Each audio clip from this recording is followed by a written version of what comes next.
this week's episode of our cooking show, we are going to make a strawberry rhubarb almond muffin, which is exactly what I have in my hand right here. So I'm so super excited to show you. So let's go inside and get started going over the ingredients.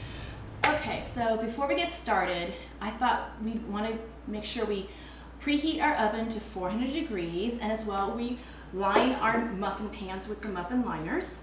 And then, so let's get started going over the ingredients. For the dry ingredients, we have 2 cups of flour, 3/4 cup of sugar, 2½ teaspoons of baking powder, 1/2 teaspoon of baking soda, and we have a teaspoon of cinnamon and 1/2 teaspoon of salt. All right, so the next ingredients is the yummy stuff that we're going to be putting in our muffins. We have 3/4 cup of tiny slices of strawberries, 3/4 cup of tiny slices of rhubarb, and we have 3/4 cup tiny slices of almond paste. Okay, being Danish, you know we love to have our almond paste, but if you rather not include it or substitute for another ingredient, you could actually have white chocolate chips or sliced almonds, whatever floats you out, basically. So it's a very nice, versatile muffin. For the wet ingredients, we have 1 cup of sour cream. We have about a teaspoon of grated orange zest, 2 eggs, and we have 1 teaspoon of vanilla.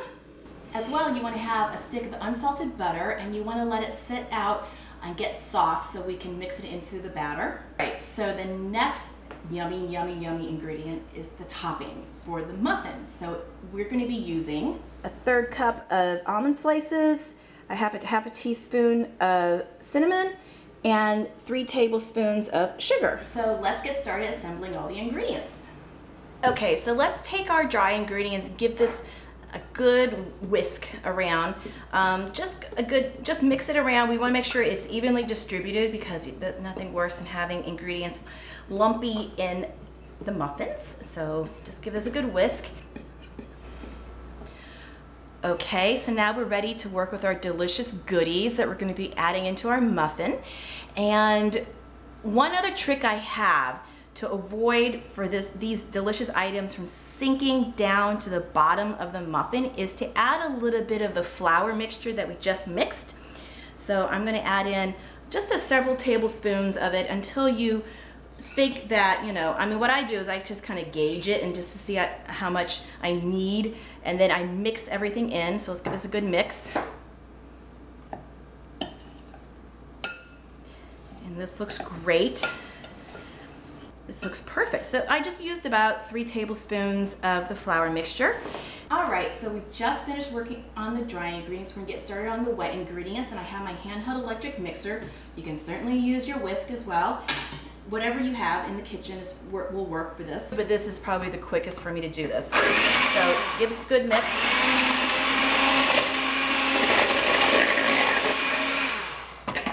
I'm gonna add in my butter that's cooled down as well. And this is about a stick of butter.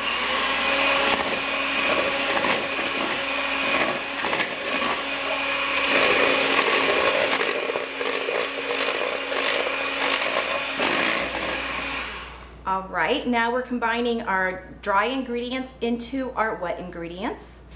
All right, so now we're just gonna give this a good mix in here.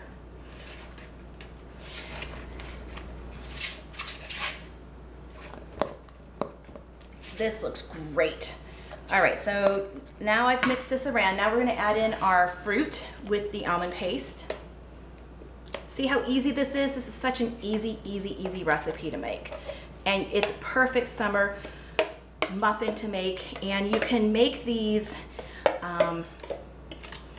you know, maybe one weekend, or if you know you're gonna have guests, make some extra ones, put them in the freezer, and then take them out when they come.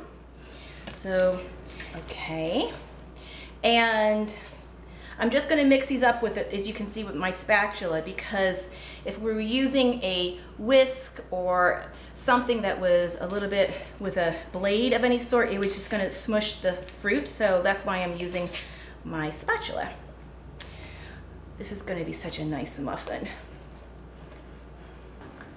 All right, so I got my handy dandy ice cream scoop, which is perfect for muffins and cupcakes. So that's what we're gonna use now. and it always seems to get the right size each and every time. So let's put one in. And if you are a little bit too little on one of them, you can always add a little bit extra. This is going to be so good. I can't wait for these. These are so nice. I can smell the citrus in the batter. It's just amazing. It's going to be so good.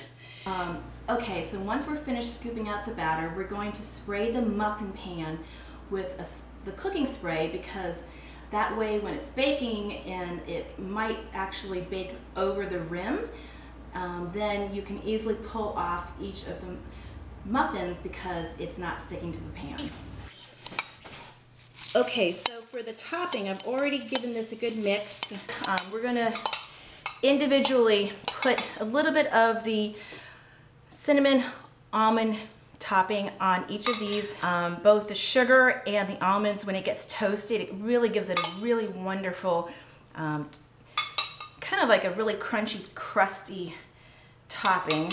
And it's just, nothing is better than toasted almonds anyways. It's just so good. Okay, perfect. We just finished everything, so now we're ready to bake these for about 20 to 25 minutes in a 400 degrees preheated oven. And if you are not sure if they're ready, all you have to do is stick a needle into one of these, and if it comes out with clean, it's perfectly baked. So let's get baking. Okay guys, so my muffins were in the oven. They've cooled down. They smell fantastic. They have that citrus smell that we added to the muffins when we were mixing up the batter, so they smell good. And so now we're ready to pretty much dig in, so I can't wait to try one. So I've already unpeeled the liner on this one right here, and I'm going to pull this apart so you guys can take a look and see the insides of it. Take a look. You can see the strawberries, the pieces of strawberries, the rhubarb.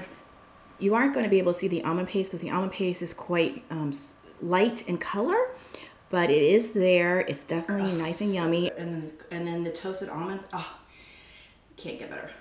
So I hope you guys enjoy spending time with me. I certainly enjoy spending time with you guys. And the recipe is going to be on our blog with the full instructions, the measurements, and if you have any questions, please, either, let us know down in the comments section down below, tweet us your pics. Happy to see what you guys have made. My mother and I are always excited to see what you guys have to say about the recipes and any, ideas you have, things that you guys have done with the recipes. So fun to hear your guys' stories. So definitely let us know, and I look forward to seeing you next time. Have a great week, guys. Bye.